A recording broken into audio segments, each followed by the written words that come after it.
नमस्कार, आप देख रहे हैं IBC 24। मैं हूं राहुल सिन्हा। दिन भर की छत्तीसगढ़ की खबरों के अपडेट्स के साथ हम हाजिर हैं। तो चलिए शुरू करते खबरों का सिलसिला। बुलेटिन में सबसे पहले बात करते हैं एक बड़े राष्ट्रीय खबर की। जैसे जैसे चुनाव नजदीक आ रहे हैं, नेताओं की जुबान और भी बेशर्म और जहरीले होते जा रहे हैं। सियासत तब और लज्जित हो गई जब अपने बड़बोलेपन के लिए बदनाम समाजवादी पार्टी के राष्ट्रीय महासचिव और उत्तर प्रदेश के रामपुर से लोकसभा उम्मीदवार आजम खान ने अपने खिलाफ चुनाव लड़ रही भाजपा की प्रत्याशी और एक्ट्रेस जया प्रदा को लेकर अमर्यादित टिप्पणी कर दी। इतनी भद्दी मीडिया उसे दिखा और सुना भी नहीं सकती। उत्तर प्रदेश वालों, हिंदुस्तान वालों, उसकी असलियत समझने में आपको 17 बरस लगे। मैं 17 दिन में पहचान गया कि इनके नीचे का जो अंडरवेयर है वो खाकी रंग का है।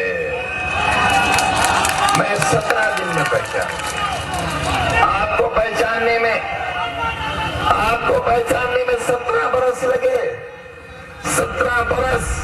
सुना आपने? बेशर्म आजम खान का यही वो बयान है जिसने पूरे देश की सियासत को शर्मिंदा कर दिया है।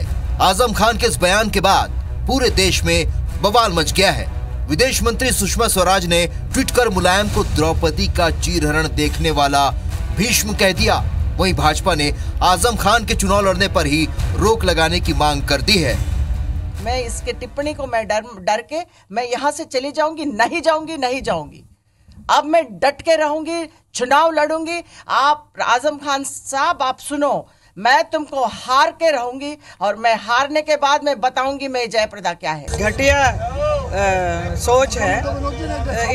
इससे मालूम पड़ता है कि उनका किस किस्म के आदमी होंगे वो। इनके संस्कार कभी माता बहन और बेटी का सम्मान करने के नहीं रहे। माँ बहन और बेटी की इज्जत ये देश बेइज्जती ये देश स्वीकार, अपमान ये देश स्वीकार नहीं कर। कांग्रेस समेत दूसरे दलों को भी आजम खान का ये बयान नागवार गुजरा है। सभी ने एक सुर से उनके इस बयान की निंदा की है। वहीं समाजवादी पार्टी को भी बचाव में कुछ कहते नहीं बन रहा है। गलत काम किया है और ऐसा कभी नहीं होना चाहिए। हमारे देश में महिलाएं इक्वल मानी जाती हैं। महिलाएं कभी बोलती हैं किसी पुरुष के बारे में कि ये ठीक नहीं है, वो ठीक नहीं है, ये बिल्कुल गलत है। राक्षसी मनोवृत्ति के व्यक्ति से, एक झूठे से, एक दोहरे मापदंड के व्यक्ति से आप क्या आशा कर सकते हैं?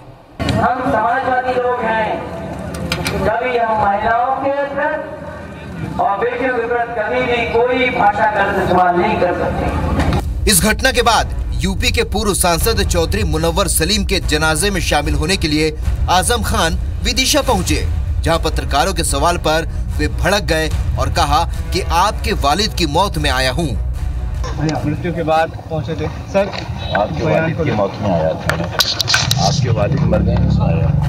ऐसा पहली बार नहीं हुआ है जब आजम खान ने अपने बयान से सियासत को यूं शर्मिंदा किया है। वे पहले भी ऐसे बेशर्मी भरे बयान दे चुके हैं। सवाल ये भी है कि महिलाओं के सशक्तिकरण और उनकी आबरू के लिए खड़े होने वाला देश का एक वर्ग खामोशी की चादर ओढ़े बैठा है, क्योंकि वक्त सियासत साधने का है। Bureau report, IBC 24।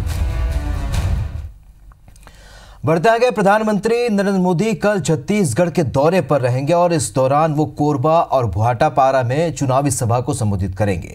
जानकारी के मुताबिक प्रधानमंत्री मोदी दोपहर करीब 1 बजे संबलपुर से सीधे कोरबा पहुंचेंगे। वहां वे चुनावी सभा को संबोधित करेंगे, जहां से पीएम मोदी हेलीकॉप्टर से दोपहर करीब 2:30 बजे भाटापारा पहुंचेंगे। सभा के बाद प्रधानमंत्री शाम को 6:25 पर स्वामी विवेकानंद एयरपोर्ट पहुंचेंगे और वहां से भुवनेश्वर के लिए रवाना होंगे। भाजपा ने रणनीति के तहत मोदी की सभा कोरबा और भाटापारा में रखी है, ताकि उससे लगी हुई सरगुजा, बिलासपुर, जांजगीर चांपा, रायगढ़, महासमुंद, दुर्ग और रायपुर लोकसभा में भी उसका प्रभाव पड़े। कोरबा की चुनावी सभा में जांजगीर चांपा, रायगढ़, सरगुजा के भाजपा प्रत्याशी मौजूद रहेंगे। वहीं भाटापारा की सभा में रायपुर, बिलासपुर के प्रत्याशी रहेंगे।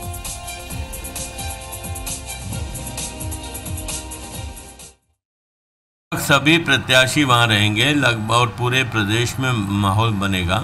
मोदी जी का 2 सभाएं लेना छत्तीसगढ़ में अपने आप में महत्वपूर्ण है और इन 2 सभाओं से जो संदेश जाएगा इससे पूरे 11 सीटों पर लाभ मिलेगा। कि आने से किसी प्रकार का कोई प्रभाव नहीं पड़ेगा, इसलिए क्योंकि विधानसभा के चुनाव में मोदी जी यहाँ 4 बार आए थे और आप पिछला चुनाव निकाल करके रिजल्ट देख लीजिए कि जहाँ जहाँ मोदी जी ने सभा ली वहाँ वहाँ भारतीय जनता पार्टी की बुरी तरह से पराजय हुई।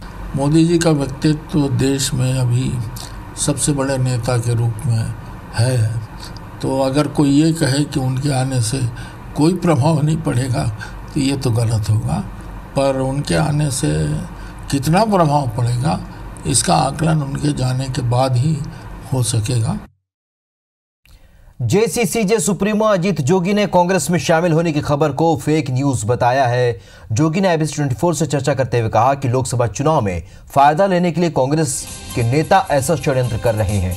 उन्होंने कहा कि कांग्रेस के एक मंत्री जो एक वक्त उनके करीबी थे वो इस तरह की अफवाह फैला रहे हैं। उन्होंने कहा कि जब से कांग्रेस पार्टी छोड़ी है उसके बाद से कभी भी राहुल, सोनिया और प्रियंका से कोई बात नहीं हुई है और यह भी कहा कि तबीयत खराब होने पर सोनिया ने उनकी पत्नी रेणु जोगी से जरूर बात की थी और उनका हाल चाल पूछा था।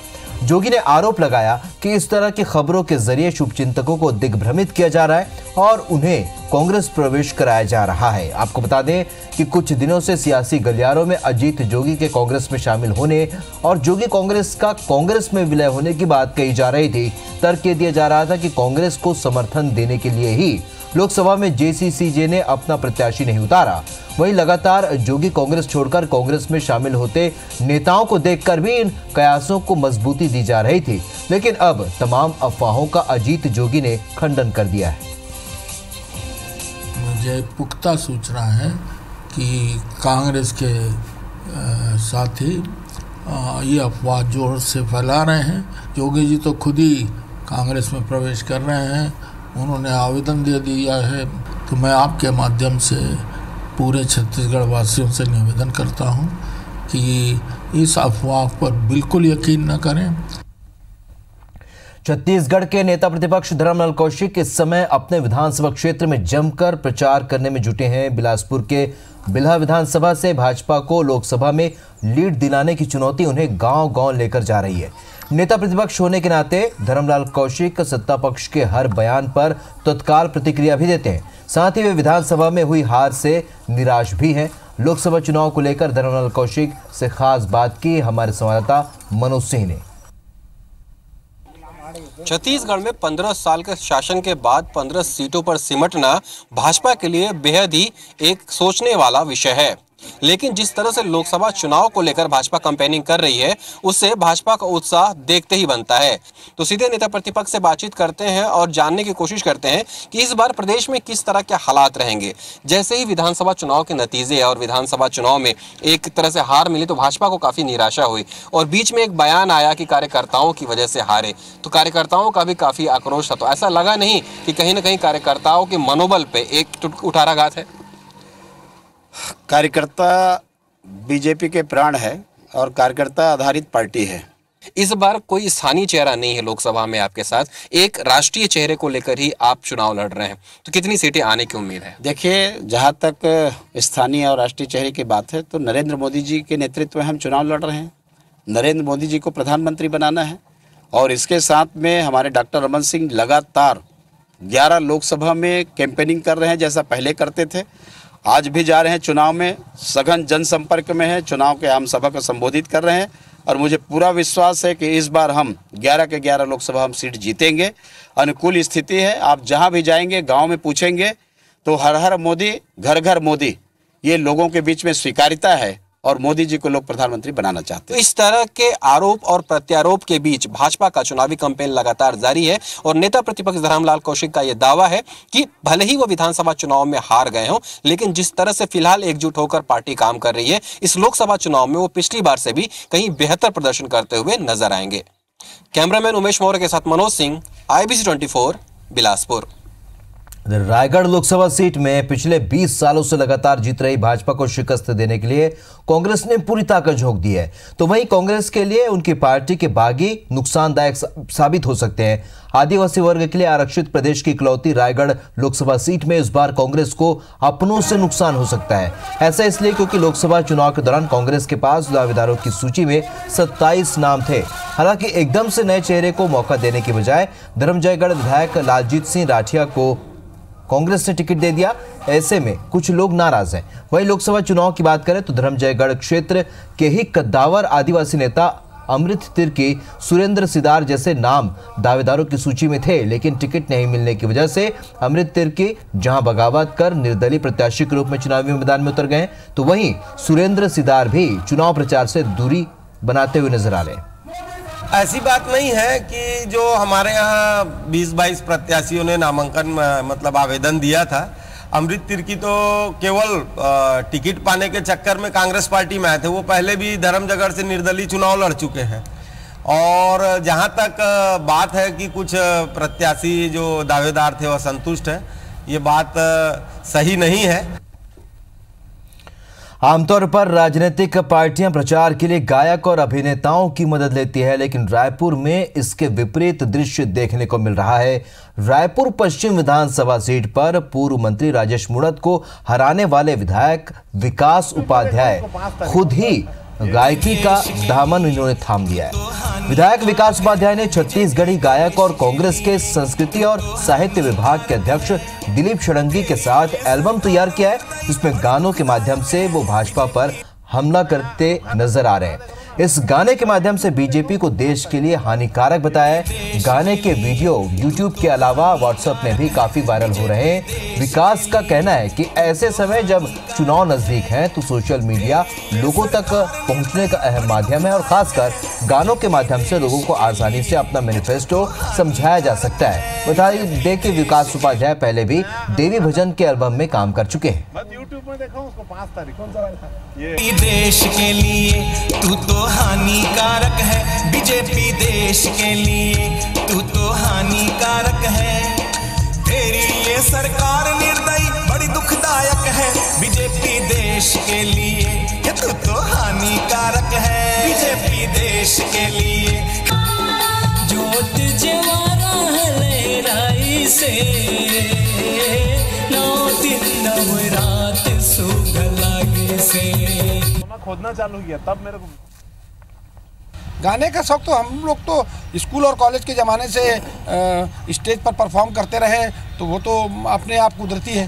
चुनाव आपके समय नज़दीक आ गया और चुनाव के समय जब सोशल मीडिया का उपयोग चारों तरफ हो रहा है तो उस पर हम लोगों की तरफ से भी एक उसमें जो हमारे सोशल मीडिया को चलाने वाले लोग हैं या हमारे जो सांस्कृतिक के अध्यक्ष हैं उन लोगों ने थीम बनाई और उसमें एक रोल दिया, तो उसको भी हम लोगों ने किया है।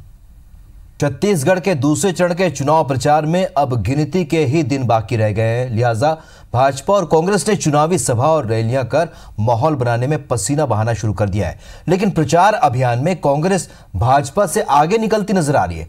आज भी मुख्यमंत्री भूपेश बघेल ने 2 लोकसभा क्षेत्रों को कवर करते हुए कई सभाएं ली। वहीं स्वास्थ्य मंत्री टीएस सिंहदेव ने भी ताबड़तोड़ रैलियां कर पार्टी के लिए वोट मांगा।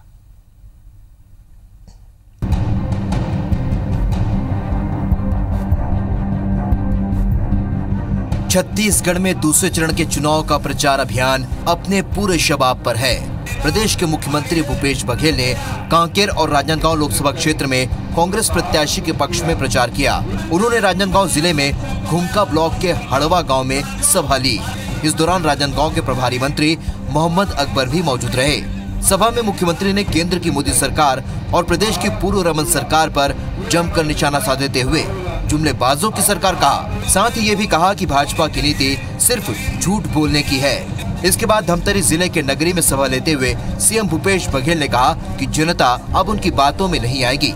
अब चूंकि ये आचार संहिता लगा है, नया राशन कार्ड बनाएंगे तो आचार संहिता को उल्लंघन ये लोग तो मानते नहीं, सेना के उपयोग नहीं करना है, ये लोग करते हैं, नमो टीवी चला रहे हैं, कितने भी फटकार मिल रही प्रधानमंत्री को। मैं नहीं समझता कि निर्वाचन आयोग इतना ज्यादा फटकार किसी प्रधानमंत्री को लगाया हो जितना इसको लगा है। नगरी में मुख्यमंत्री भूपेश बघेल का हेलीकॉप्टर उड़ान भरने के बाद दोबारा नीचे उतरा और फिर कुछ लोगों को हेलीकॉप्टर से नीचे उतारा गया। बताया गया कि ओवरलोड होने की वजह से हेलीकॉप्टर उड़ान नहीं भर पा रहा था।